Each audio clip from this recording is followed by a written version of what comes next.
बिस्मिल्लाहिर्रहमानिर्रहीम। स्टूडेंट्स, आज हम फर्स्ट ईयर स्टैटिस्टिक का नया चैप्टर स्टार्ट करने जा रहे हैं, चैप्टर नंबर 6, जिसका नाम है प्रोबेबिलिटी। प्रोबेबिलिटी हमारे पास क्या होती है? प्रोबेबिलिटी हम कहते हैं चांसेस को। किसको कहते हैं? चांसेस को। यानी किसी चीज़ के वकूफ़ पज़ीर होने या ना होने के जो चांसेस हैं वो हमारी क्या कहलाती है? प्रोबेबिलिटी कहलाती है। जैसे हम कोई भी एग्जांपल लेते हैं, जैसे हम टॉस करते हैं। सपोज टॉस जब हम करेंगे तो टॉस में हमारे पास एक कॉइन होता है, सिक्का होता है। उस कॉइन को हम क्या करते हैं? ऊपर की तरफ फेंकते हैं। जब हम उसको ऊपर फेंकते हैं तो क्या होता है? उसके दो चीज़ें होती है, एक साइड पे होता है हेड और दूसरी साइड पे क्या होता है? टेल। तो जब हम उसको टॉस करने के लिए उछालते हैं तो चांसेस क्या होते हैं? हेड भी आ सकता है और टेल भी आ सकता है। तो उस केस में हमारे पास 50% चांसेस होते हैं हेड के आने के और 50% चांसेस किसके होते हैं? टेल के आने के। तो ये जो चांसेस हम निकाल रहे हैं ना, फाइंड कर रहे हैं कि कितने परसेंट हमें पता है कि हेड आ सकता है, हमें 50% पता है कि हेड आ सकता है और 50% ही टेल आने के चांसेस हैं। ये जो हमने इनके चांसेस फाइंड किए हैं इसको हम क्या कहते हैं? प्रोबेबिलिटी। इसके अलावा जो हमारे पास डाइस लूडो का दाना होता है, जब हम उसको रोल करते हैं, हम क्या करते हैं? उसको डिब्बी के अंदर डाल के ऐसे रोल करते हैं। जब हम उसको फेंकते हैं तो उसके क्या होता है? उस दाने के जो ऊपर जो है वो 1 नंबर भी आ सकता है, 2 भी आ सकता है, 3 भी, 4 भी, 5 भी और 6 भी आ सकता है। इसका मतलब क्या हुआ? उसके ऊपर जो नंबर्स आने के चांसेस हैं, क्या हमने फेंका तो 2 आएगा या 3 आएगा या 6 आएगा या 1 आएगा या 5, 4, कौन सा नंबर आएगा? उसका जो हम फाइंड करेंगे वो हमारी क्या कहलाएगी? उसके जो चांसेस फाइंड करेंगे वो हमारी प्रोबेबिलिटी कहलाएगी। इसी तरह कॉइन के अंदर, हम डाइस के अंदर, या जब ताश जो होता है, कार्ड होते हैं, उनमें से हमने जब एक पत्ता कार्ड बाहर निकालना होता है तो वो क्या होगा? वो किंग होगा, क्वीन होगी, या वो जैक होगा, एस होगा, क्या होगा उस पत्ते के ऊपर? वो भी हमारे पास, जब हम उसको भी फाइंड करेंगे कि इसके ऊपर क्या होना चाहिए, क्या आ सकता है, तो वो जो उसके आने के चांसेस हैं वो भी क्या होगी? प्रोबेबिलिटी होगी। अब हम प्रोबेबिलिटी को स्टार्ट करते हैं। इस चैप्टर को स्मार्ट सिलेबस के मुताबिक करेंगे। प्रोबेबिलिटी हम कहते हैं चांसेस को। जैसे वेदर फोरकास्टिंग के अंदर भी हम देख रहे होते हैं कि बारिश होगी या नहीं होगी, होने के कितने परसेंट चांसेस हैं, ना होने के कितने परसेंट चांसेस हैं। तो वहाँ पे भी हम किसको यूज़ करते हैं? प्रोबेबिलिटी को। अच्छा, अब हमने इसमें क्वेश्चन स्टार्ट करना है। क्वेश्चन नंबर हमारे पास है 6.2 इस चैप्टर का, जो हमने अभी स्टार्ट करना है। क्यों? क्योंकि जो 6.1 है वो स्मार्ट सिलेबस के अंदर शामिल नहीं है, इसलिए हमने कौन सा जो है वो क्वेश्चन सॉल्व करना है? हमने 6.2 वाला जो है वो क्वेश्चन सॉल्व करना है। तो 6.2 में जो है वो काफ़ी ज़्यादा उसके जुज़ हैं। तो पहले में क्या लिखा हुआ है? 7 फैक्टोरियल। ये जो आपके पास इस तरह 1 के नीचे ये छोटा सा डॉट बना होता है, इसका मतलब होता है फैक्टोरियल। इसको क्या बोलते हैं हम? फैक्टोरियल। इसको हम फैक्टोरियल बोलते हैं। तो ये हमारे पास क्या है? फैक्टोरियल। अच्छा, अब हमने करना क्या है? हमने 7 फैक्टोरियल को सॉल्व करना है। अच्छा बेटा, जो फैक्टोरियल होता है ना, इसका मतलब पता है क्या होता है? अब हमारे पास सपोज n का फैक्टोरियल है, तो हम क्या करेंगे?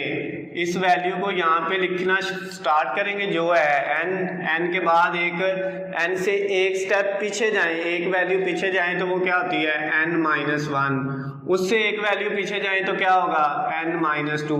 यानी सारी वैल्यूज को मल्टीप्लाई करते जाना है। जो वैल्यू है उससे स्टार्ट होना है, एक एक वैल्यू कम करके उसको मल्टीप्लाई करते जाना है, करते जाना है, करते जाना है। कहाँ तक जाना है? इसी तरह चलते जाना है जब तक 1 ना आ जाए। जब तक क्या ना आ जाए? 1 ना आ जाए।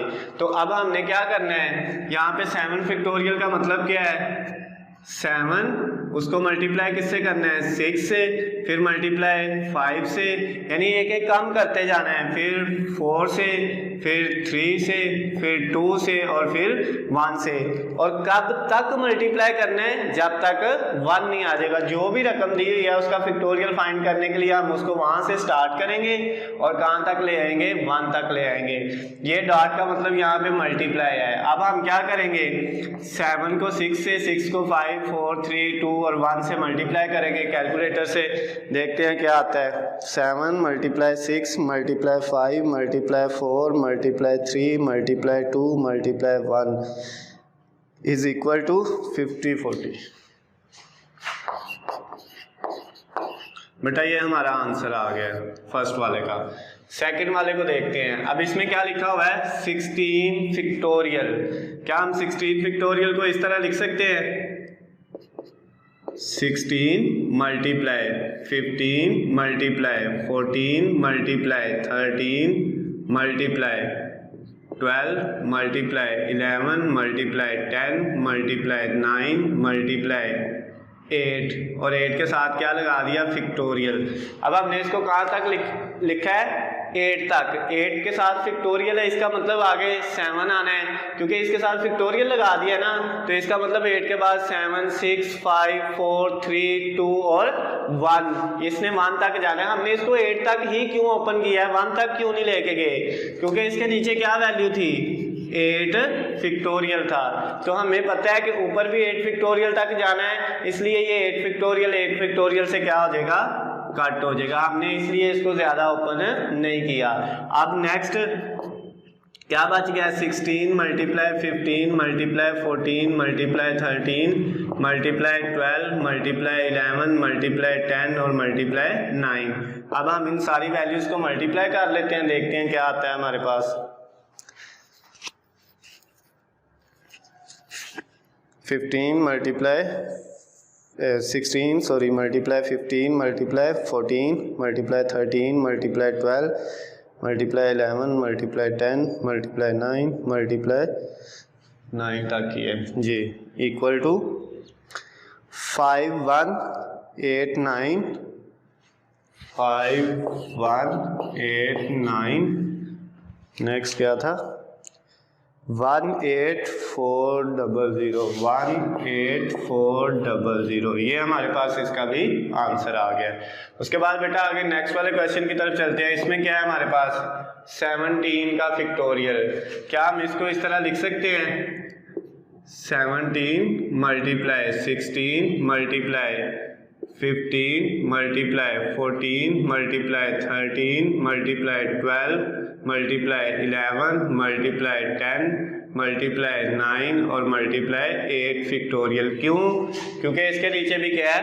8 फैक्टोरियल है। तो अब हमने इसके नीचे 8 फैक्टोरियल को एज इट इज लिख दिया, और ये जो 4 है ना, इसको हमने क्या किया? 4, 3, 2 और 1 तक लेके गए। कहाँ तक? 4, 3, 2 और 1। अब हमारे पास क्या है? ये 8 फैक्टोरियल से कट गया। अब ऊपर क्या रह गया हमारे पास? 17 मल्टीप्लाई क्या है? 16 multiply 15 multiply 14 multiply 13 multiply 12 multiply 11 multiply 10 और मल्टीप्लाई 9। नीचे क्या है बेटा? नीचे हमारे पास है 4 मल्टीप्लाई 3 मल्टीप्लाई 2 और मल्टीप्लाई 1। अब हम क्या करेंगे? इनको सॉल्व कर लेते हैं। ये देखें हमारे पास क्या है? ये हमारे पास आएगा 4 3 are 12। ये वाला 12 इस 12 से कट हो जाएगा। उसके बाद 2 1 are 2 और 2 को हम इससे किसी से भी कट कर लेंगे। सपोज हम 10 से करते हैं तो क्या रह जाएगा? 5 रह जाएगा। नीचे वाली सारी वैल्यू कैंसिल होगी। ऊपर बच गया 17 मल्टीप्लाई 16 मल्टीप्लाई 15 मल्टीप्लाई 14 मल्टीप्लाई 13 और 12 क्योंकि हमारा ख़त्म हो चुका है, 12 नहीं है अब, तो अब क्या रह गया है? 11 9 और एक वैल्यू हमारे पास कौन सी रह गई थी? मल्टीप्लाई 5, ये वाली जो है। तो अब हम इन सब को मल्टीप्लाई करके देख लेते हैं हमारे पास क्या आता है।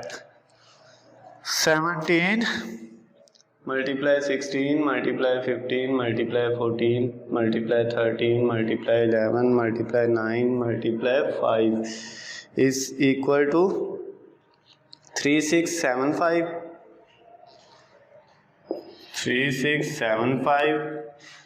नेक्स्ट क्या है 67200 इस वाले का भी आंसर आ गया है। उसके बाद हम इसकी तरफ चलते हैं। ये हमारे पास क्या लिखा हुआ है 9p6 p। अब हमारे पास क्या है परम्यूटेशन है और परम्यूटेशन का फार्मूला क्या होता है NPR। ये हम एक फार्मूला लिख लेते हैं, ऊपर वाली वैल्यू को n कह दिया, नीचे वाली वैल्यू को r। अब परम्यूटेशन का बेटा फार्मूला ये होता है ऊपर आएगा n फैक्टोरियल, जो ऊपर वाली रकम है उसका फैक्टोरियल, नीचे क्या आएगा n माइनस r का फैक्टोरियल। ये हमारे पास परम्यूटेशन का फार्मूला है n factorial over n minus r factorial. अब यहाँ पे ये फार्मूला अगर हम अप्लाई करेंगे तो हमारे पास n की जगह क्या वैल्यू है 9, ऊपर आ गया 9 का फैक्टोरियल, और r की जगह क्या है 6, नीचे था n माइनस r, n 9 है, r क्या है 6 है, इसका भी फैक्टोरियल आ गया।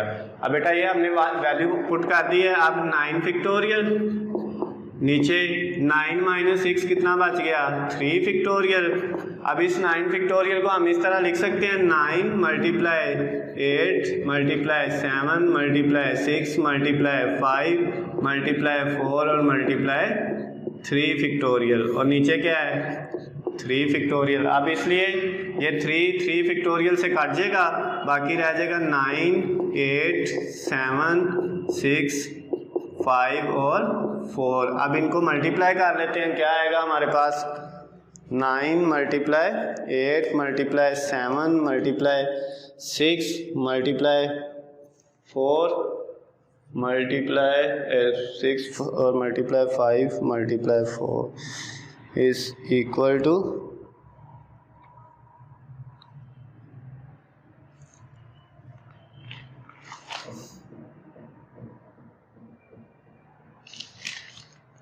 60480। उसके बाद बेटा नेक्स्ट वाले पे चलते हैं 15p6। अब 15p6 पे हम क्या करेंगे, अब इसका फार्मूला लगाएंगे तो n की जगह 15 है, 15 फैक्टोरियल डिवाइडेड बाय 15 माइनस 6 का फैक्टोरियल। अब 15 की जगह लिखेंगे 15, अभी इसको ऐसे लिख लेते हैं 15 फैक्टोरियल, नीचे 15 माइनस 6 करेंगे तो हमारे पास कितना आएगा, 15 में से 6 माइनस करेंगे तो 9 फैक्टोरियल आ जाएगा।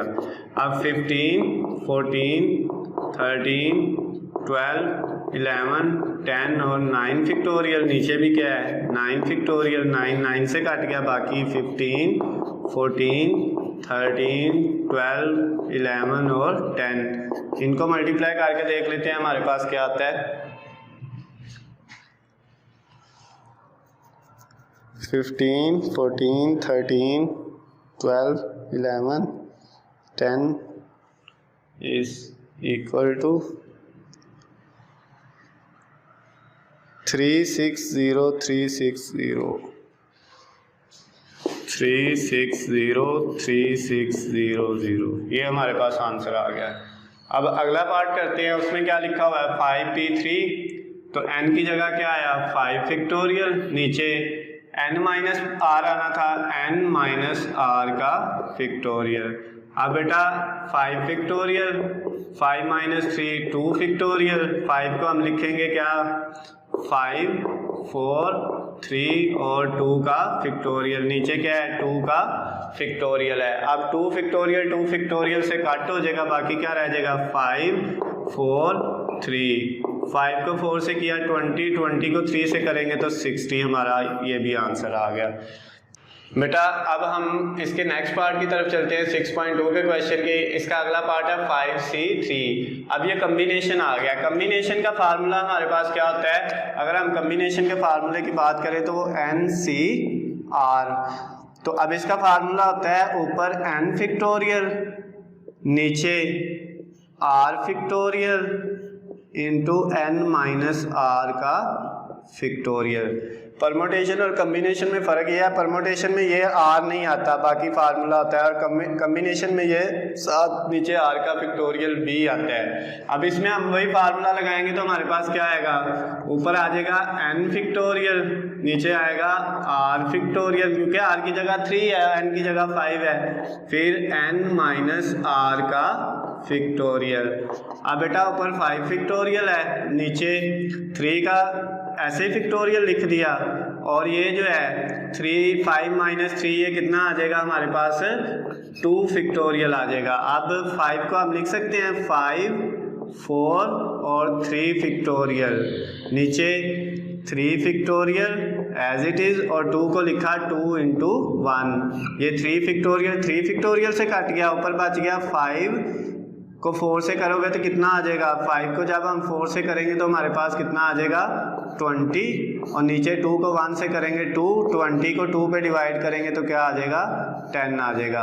और इसका अब लास्ट वाला पार्ट करते हैं, उसमें हम कौन सा फार्मूला लिखेंगे, यही फार्मूला, ऊपर n फैक्टोरियल, n की जगह हमारे पास 11 है, नीचे r फैक्टोरियल, r की जगह 4 है, और फिर 11 माइनस 4 का फैक्टोरियल, ये वाला फार्मूला हमने अप्लाई कर दिया। अब हमारे पास यहाँ पे 11 की जगह एज इट इज, 4 फैक्टोरियल को हमने क्या लिख लिया एज इट इज, और इसकी जगह जो है 11 माइनस 4 कितना आ जाएगा 7 फैक्टोरियल।